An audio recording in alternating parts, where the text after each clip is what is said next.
Diqqat aholiga tezkor xabar. O'zgidromet agentligi o'zbekistonliklarga dam olish kunlari kutilayotgan ob-havo ma'lumotini e'lon qildi. Tezda soyabonlaringizni tayyorlang. Assalomu alaykum, hurmatli tomoshabinlar, tezkor yangiliklardan birinchilardan bo'lib xabardor bo'lishni istasangiz, video rolik ostiga like tugmachasini bosib qo'yishni unutmang.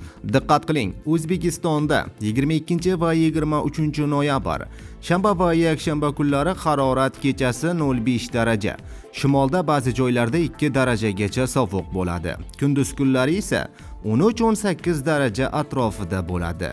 Bu me'yor o'rtacha ko'p yillik qiymatlardan 2-4 daraja yuqoridir.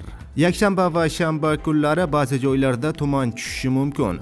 Shamol sharqdan o'rtacha me'yorda esadi. Poytaxtimiz Toshkentda dam olish kunlari yog'ingarchilik kutilmaydi. Harorat kechasi 4-6 daraja iliq, kunduzi 15-18 daraja atrofida bo'ladi, deyilgan xabarda.